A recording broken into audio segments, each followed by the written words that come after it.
C'est un grand plaisir pour moi que d'être avec vous pour l'ouverture de cette 13e édition du festival, aux côtés de mes amis mauritaniens, dont je veux saluer l'engagement pour la culture, pour l'éducation, pour les sciences, ici en Mauritanie comme à l'UNESCO.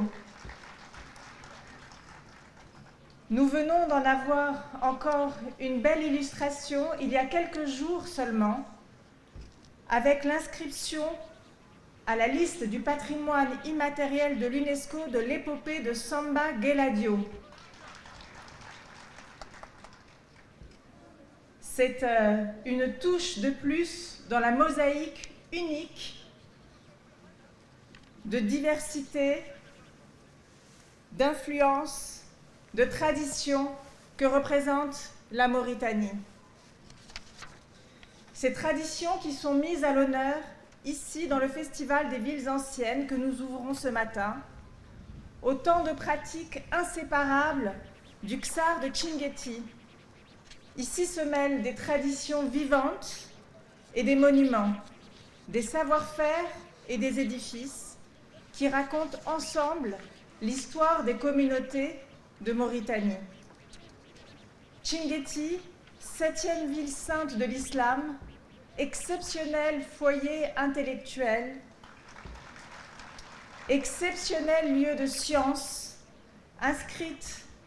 Tchinguetti, inscrite avec les Ksur de Tichit, Ouadane et Walata au patrimoine mondial de l'UNESCO il y a presque 30 ans. Un patrimoine à entretenir, à chérir, qui fait la fierté des Mauritaniens et qui est un pont entre les générations. Un patrimoine qui est aussi un lieu d'inspiration pour tous, pour les Mauritaniens, mais aussi pour le monde entier. Les bibliothèques de Mauritanie incarnent cet héritage indissolublement matériel et vivant, transmis de génération en génération. Les 4 villes historiques inscrites au patrimoine mondial viennent de faire d'ailleurs l'objet d'un nouveau soutien de l'UNESCO afin de vous aider à les préparer aux risques d'aujourd'hui et de demain, et notamment ceux liés aux effets du dérèglement climatique. Les murs en terre de Tchinguetti sont depuis des siècles les gardiens de manuscrits, legs de générations d'étudiants et de pèlerins, traités de mathématiques, poèmes, écrits coraniques, documents juridiques, rédigés sur du papier de Chine ou de la peau de gazelle, à l'image d'un traité de médecine d'Avicenne du XIe siècle, conservé depuis des générations au cœur de la bibliothèque El Abot, riche de ses quelques 1400 manuscrits.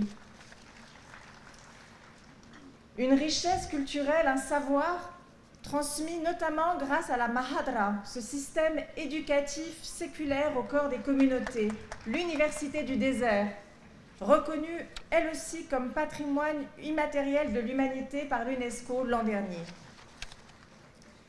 Pour vous aider, pour être à vos côtés, pour protéger ce patrimoine, cette année, 13 des bibliothèques ont été marquées de l'emblème distinctif de la Convention de La Haye pour la protection des biens culturels, et c'est une première dans la région du Maghreb.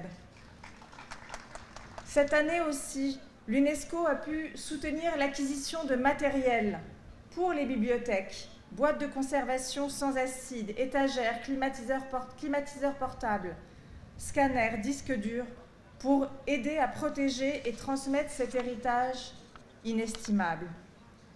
En soutenant le patrimoine mauritanien, ces trésors, c'est l'héritage de l'humanité que nous soutenons, un héritage riche de sa diversité qu'il faut protéger, valoriser, transmettre dans ce pays qui est avant tout un pays de rencontre, un pays de mélange, et cela a été superbement montré par la musique en ouverture de cette cérémonie. La rencontre du monde arabo-amazigh et de l'Afrique subsaharienne, la diversité linguistique aussi, ainsi qu'en attestent ces 4 langues nationales, l'arabe, le poulard, le soninké, célébré cette année par une journée internationale à l'UNESCO, et le wolof. Diversité aussi des grands courants de civilisation qui traversent la Mauritanie et qui en font ce lieu unique, suivant les routes du commerce et du savoir. Ces routes qui ont conduit à instaurer en Mauritanie la capitale des empires africains, en Mauritanie où prirent leur essor les Almoravides, grands nomades chevaliers originaires de l'Adrar, tout proche, et enfin, je voudrais ne pas oublier dans cette célébration du patrimoine mauritanien, le patrimoine naturel. Un patrimoine naturel qui explique aussi cet héritage, un patrimoine naturel qui est parfois difficile et dur, surtout à l'heure du dérèglement climatique, mais qui a façonné la résilience, l'identité, les coutumes, les pratiques sur cette terre. Cette terre qui est aussi objet de recherches scientifiques, et notamment celle de l'UNESCO menée dans le parc national du Banc d'Arguin, inscrit en 1989 au patrimoine mondial, et l'un des rares trésors naturels préservés pour la biodiversité sur le continent. Face au dérèglement climatique, face aux conflits et aux fractures sociales, il nous faut investir ce pouvoir de la culture pour répondre aux défis contemporains.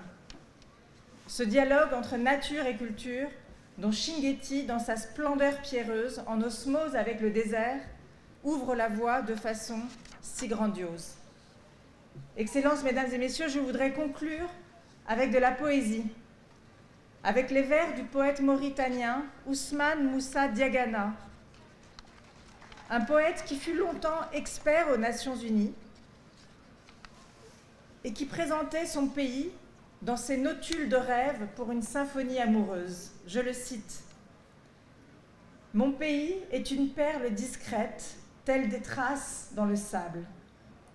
Mon pays est une perle discrète, telle des murmures des vagues sous un bruissement vespéral.